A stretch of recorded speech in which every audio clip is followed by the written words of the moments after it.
right now and press the bell icon. Never miss an update. Hello दोस्तों, स्वागत है आपका मेरे यूट्यूब चैनल स्टडी प्लस में। और आज आपके बीच में मैं लेके आया हूँ यहाँ पर उत्तराखंड एमसीक्यू सीरीज जो है पार्ट, यहाँ पर है पार्ट 16। ठीक है, तो पार्ट 16 है। तो इससे पहले मैं 15 पार्ट अपलोड कर चुका हूँ, आप देख सकते हैं, उन्हें डिस्क्रिप्शन में लिंक दिया गया है, वहाँ से आप सभी पार्ट को एक बार रिविज़न कर सकते हैं। और इसके अलावा मैंने लास्ट जो वीडियो अपलोड की है वो मैंने सींचपाल का जो पेपर था 2017 में, तो वो वाला मैंने यहाँ पर अपलोड किया हुआ है। और इसके अलावा और भी जो पेपर सेट हैं पुराने जो यूकेएसएससी द्वारा कराए गए हैं कनिष्ठ सहायक के, वो भी अपलोड किए गए हैं, आप उन्हें भी देख सकते हैं और अपनी तैयारी को सुनिश्चित कर सकते हैं। ठीक है, तो चलिए शुरू करते हैं इस वीडियो को। और पहली बार चैनल पर आए हैं तो सब्सक्राइब कीजिए चैनल को, बेल आइकन को कीजिए एक्टिवेट, आने वाली सभी वीडियो की नोटिफिकेशन तुरंत पाने के लिए। तो चलिए शुरू करते हैं। तो शुरू करने से पहले कहना चाहूँगा कि वीडियो को अधिक से अधिक लाइक, शेयर और चैनल को सब्सक्राइब करते रहिएगा। ठीक है, तो शेयर जरूर कीजिएगा अपने कोई भी जिस प्लेटफॉर्म में आप जुड़े हुए हैं। ठीक है, तो उसके साथ इसको शेयर कीजिएगा। पहला प्रश्न है आज का, कुमाऊनी रामलीला की शुरुआत कब हुई थी? मतलब कब माना जाता है कि कुमाऊँ की जो रामलीला है वो शुरू हुई थी अल्मोड़े में? 1860, 1890, 1888, 1880 या 2001?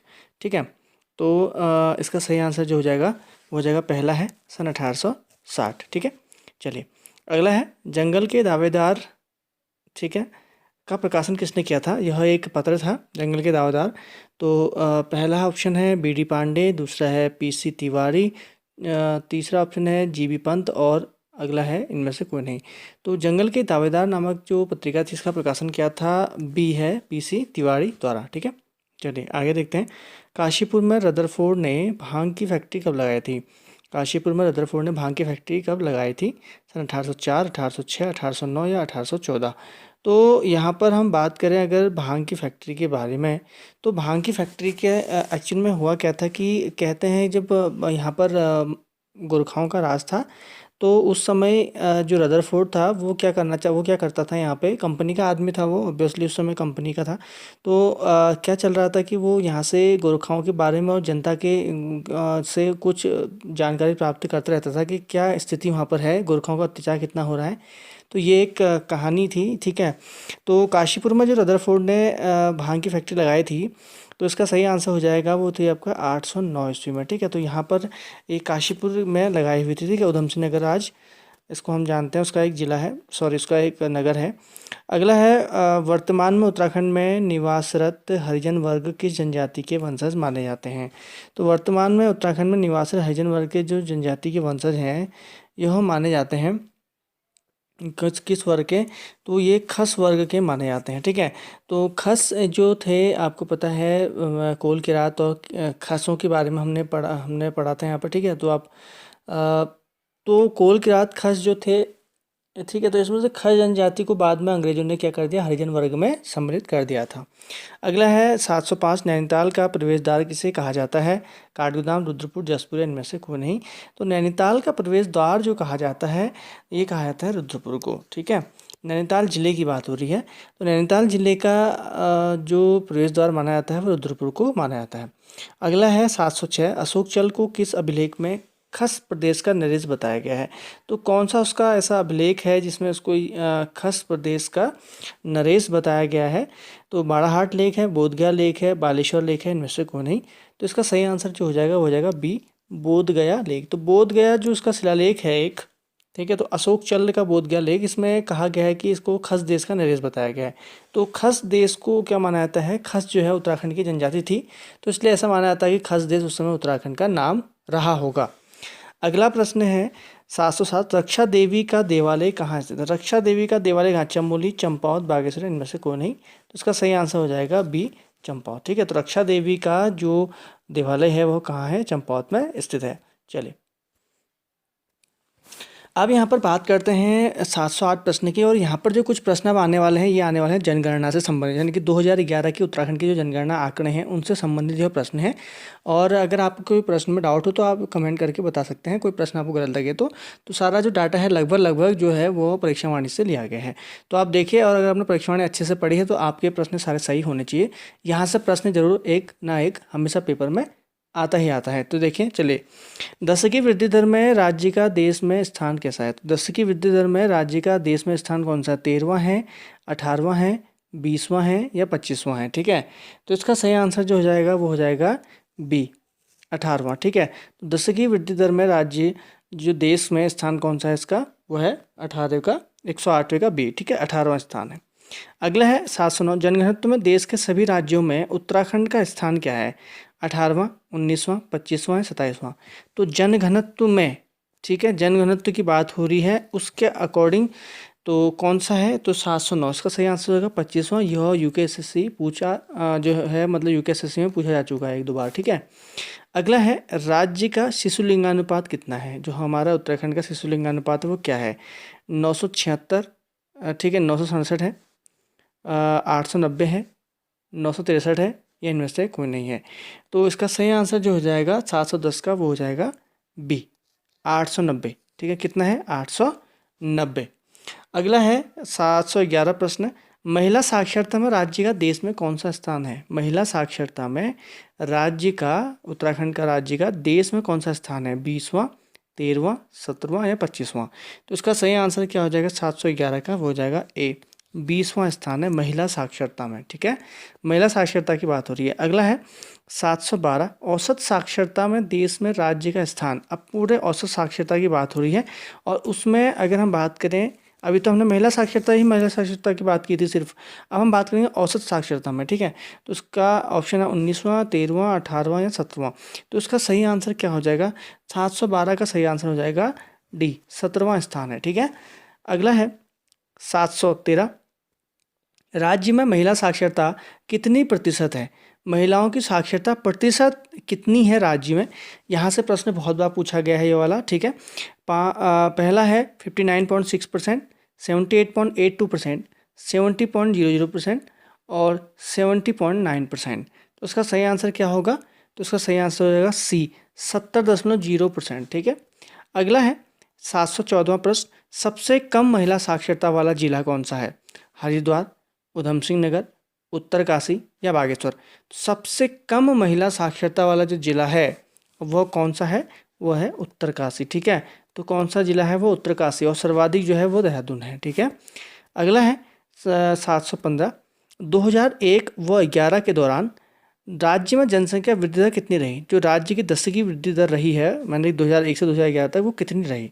17.70%, 18.81%, 19% या 70.70%?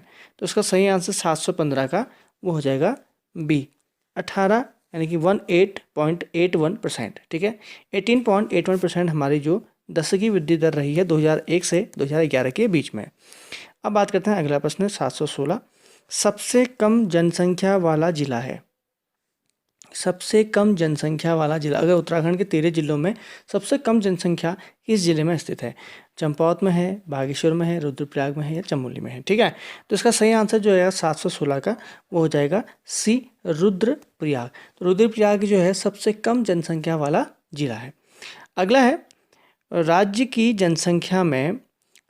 जनसंख्या देश की जनसंख्या का लगभग कितना प्रतिशत है? ठीक है, तो राज्य की जो जनसंख्या है वह देश की जनसंख्या का कुल कितना प्रतिशत है, ये आपको बताना है। 1.69%, 2.4%, 0.83% या 17%? तो इसका सही आंसर क्या होगा? ये हो जाएगा आपका 0.83%। ये भी पूछा गया था पेपर में। ठीक है, तो यहाँ पर जो है ये बता, ठीक है, तो यहाँ पर क्या है कि जो टोटल जनसंख्या हमारे उत्तराखंड की है वो भारत की कुल जनसंख्या का कितना प्रतिशत है। अगला है राज्य में सर्वाधिक दशकीय वृद्धि दर वाला जिला कौन सा है? यानी कि किस राज्य में राज्य का जो सर्वाधिक वृद्धि दर, मतलब ये बताना है कि इस जिले में सर्वाधिक दशकीय वृद्धि दर नापी गई थी। पौड़ी में, हरिद्वार में, उधम सिंह नगर में या देहरादून में? तो सर्वाधिक दशकीय वृद्धि दर जो नापी गई थी वो होती उधम सिंह नगर में। ठीक है, तो उधम सिंह नगर में सर्वाधिक वृद्धि दर नापी गई थी जो दशकीय वृद्धि दर हमारी होती है। ठीक है, अगला है दशकीय वृद्धि दर में सर्वाधिक गिरावट किस जिले में दर्ज की गई?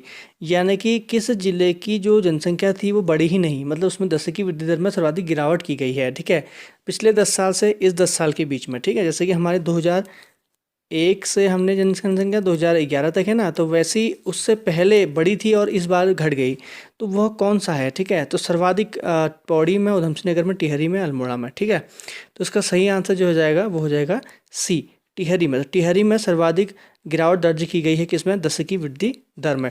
अगला है 2011 की जनगणना के अनुसार राज्य का जनघनत्व कितना है?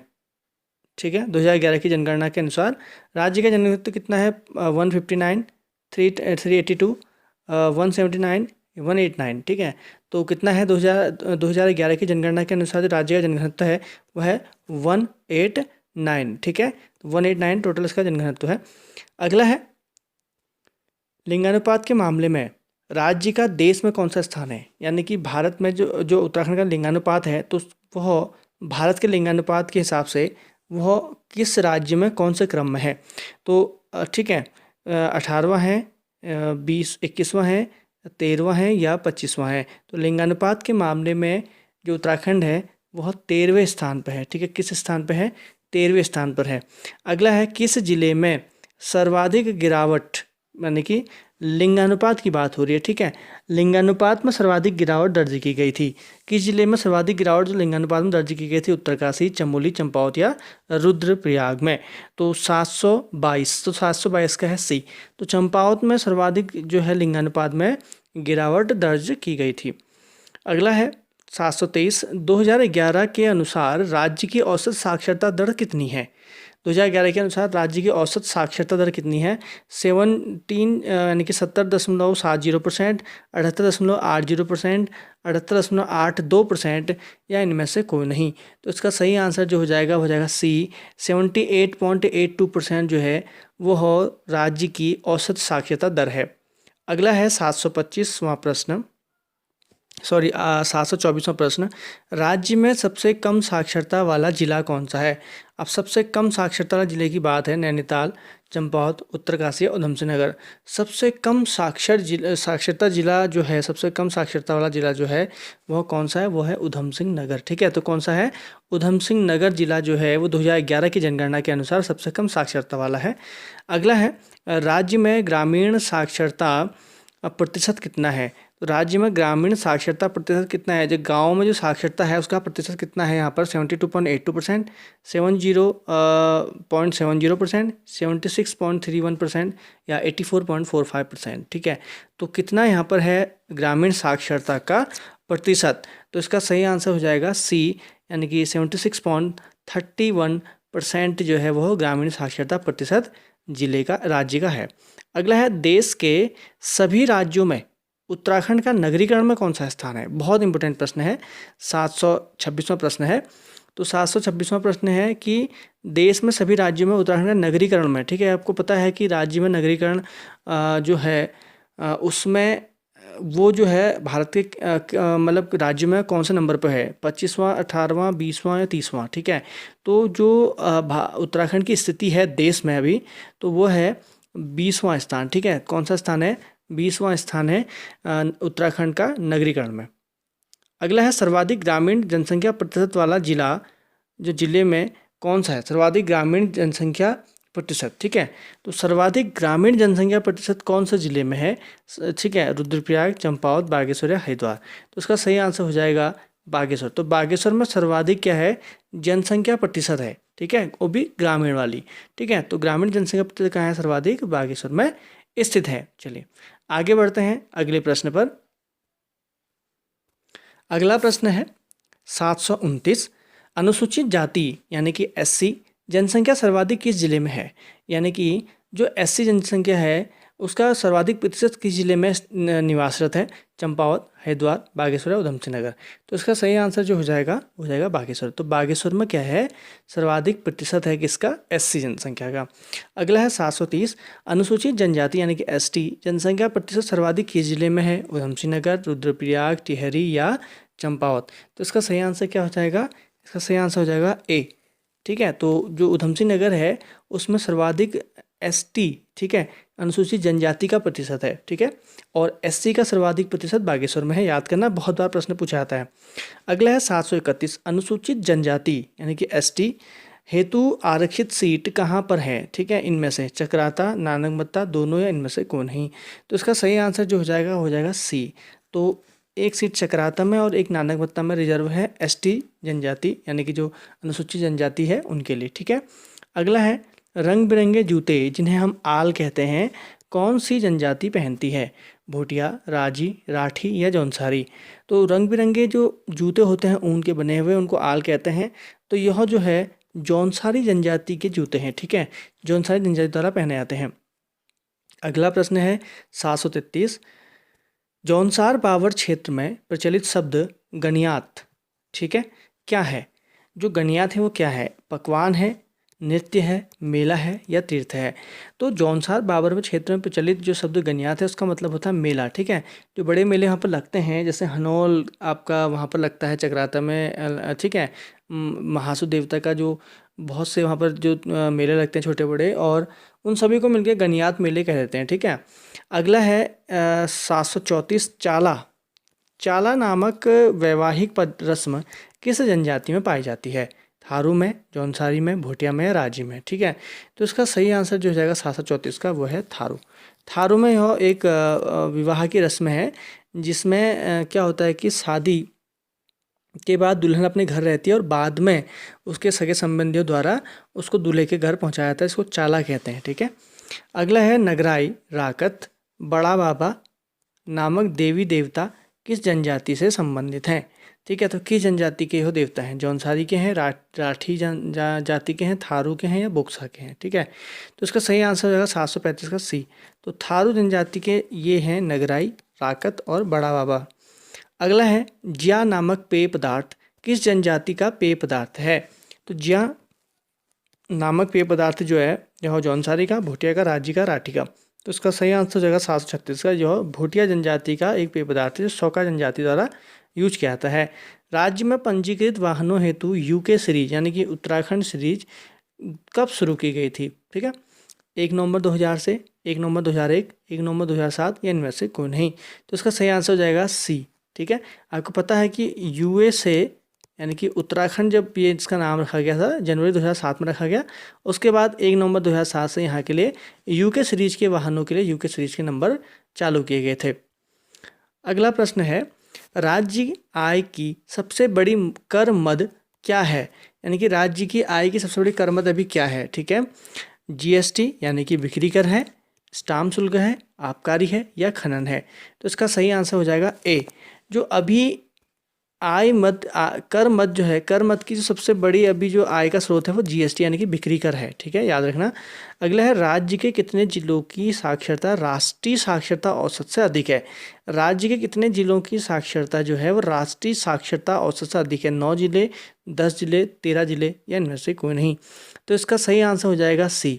13 जिले जो हैं हमारे वो राष्ट्रीय साक्षरता जो औसत साक्षरता है हमारी भारत की उससे अधिक है इनकी, ठीक है। अगला है 740, ऑप्टो इलेक्ट्रॉनिक्स किस जनपद में स्थित है। ऑप्टो इलेक्ट्रॉनिक किस जनपद में स्थित है, देहरादून, हरिद्वार, पौड़ी या नैनीताल। तो इसका सही आंसर हो जाएगा 740 का ए, देहरादून में। अगला है 741, इलेक्ट्रॉनिक उद्योग किस जनपद में स्थित है, पौड़ी, हरिद्वार, नैनीताल या अच्छा, ठीक है। तो यहाँ पर 2 बार हो गया है, हल्द्वानी है ये, ठीक है। तो इसका सही आंसर 741 का हो जाएगा ए, पौड़ी। इसका आंसर जो है वो है पौड़ी है, ठीक है। पौड़ी के लैंसडाउन में स्थित है इलेक्ट्रॉनिक उद्योग।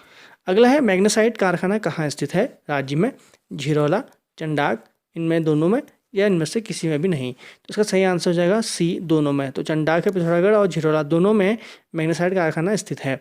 अगला है 743, राजकीय आयुर्वेदिक औषधि निर्माणशाला स्थित है, ऋषिकेश में, वीरभद्र में, ऋषिकुल में या पटवाडांगर में। तो इसका सही आंसर जो हो जाएगा 743 का वो हो जाएगा सी, ऋषिकुल हरिद्वार में ही है, तो वहाँ पर है राजकीय आयुर्वेदिक औषधि निर्माणशाला। अगला है 744, आयुष अस्पतालों की संख्या के मामले में उत्तराखंड का भारत में स्थान कौन सा है, यानी कि आयुष अस्पतालों की जो संख्या है वो भारत में कितनी है और उत्तराखंड में उसका कौन सा स्थान है। तो पहला, दूसरा, तीसरा, चौथा। तो यहाँ पर जो सही आंसर है वो दूसरा, यानी कि जो उत्तराखंड में आयुष अस्पताल है वो दूसरे नंबर पर है उत्तराखंड पहले नंबर पर यूपी है, ठीक है, याद रखना, यूपी के बाद उत्तराखंड का नंबर आता है इसमें। अगला है राज्य में अल्पसंख्यक कल्याण मंत्रालय का गठन कब किया गया? 2001, 2010, 2012, 2016। तो राज्य में अल्पसंख्यक कल्याण मंत्रालय का जो गठन किया गया है वो किया गया है सन 2012 में। अगला है पूर्व सैनिकों को समूह गौ व गौ सेवाओं में आरक्षण दिया जाता है 2%, 5%, 4% या 10%। तो पूर्व सैनिकों को समूह गौ या गौ में जो आरक्षण दिया जाता है वो दिया जाता है 5%, ठीक है। कितना परसेंट दिया जाता है? 5%। अगला है कुली बेगार समिति का गठन कब किया गया? कुली बेगार समिति का गठन कब किया गया? 747, 1914, 1917, 1918 या 1916। तो इसका सही आंसर हो जाएगा 747 का, वो हो जाएगा सी, सन 1918। तो 1918 में किया गया था कुली बेगार समिति का गठन, ठीक है। आपको पता है 1921 में कुली बेगार प्रथा का समापन कर दिया गया था। अगला है 739 नशा नाशनी सभा की स्थापना कब हुई थी? सन 1908, 1907, 1906 या 1905। तो नशा नाशनी सभा की स्थापना की गई थी सन 1906 ईस्वी में, ठीक है। अगला है ग्रीन टैक्सी सेवा योजना कब शुरू की गई? 28 अप्रैल 2017, 24 अप्रैल 2017, 17 अप्रैल 2017 या इनमें से कोई नहीं। तो इसका सही आंसर जो हो जाएगा 749 का हो जाएगा बी, 24 अप्रैल 2017 को ग्रीन टैक्सी सेवा योजना शुरू की गई थी। अगला है रमेशपुर जलप्रपात किस जिले में स्थित है? देहरादून, पिथौरागढ़, अल्मोड़ा या पौड़ी। तो इसका सही आंसर हो जाएगा पौड़ी, ठीक है। तो ये जो जलप्रपात है ये कहाँ स्थित है? पौड़ी में स्थित है। तो यह थी आज की 50 सीरीज है हमारी प्रश्नों की। तो यह हमारी 16वीं सीरीज़ थी, ठीक है। तो 16वीं सीरीज़ थी। तो अभी तक मैं 15 यहाँ पर क्वेश्चन अपलोड 15 जो है MCQ सीरीज यहाँ पर मैं अपलोड कर चुका हूँ। यानी कि हम बात करें टोटल तो 800 सीरीज अभी तक के 800 जो प्रश्न हैं अभी तक के वो पूरी की पूरी सीरीज में हमने कंप्लीट कर चुके हैं। तो आप इनको देखिए, ठीक है। 800 प्रश्न बहुत होते हैं। अगर आपने 800 प्रश्नों में अच्छे से महारत हासिल कर सकते हैं तो आपका सिलेक्शन कोई नहीं रोक सकता।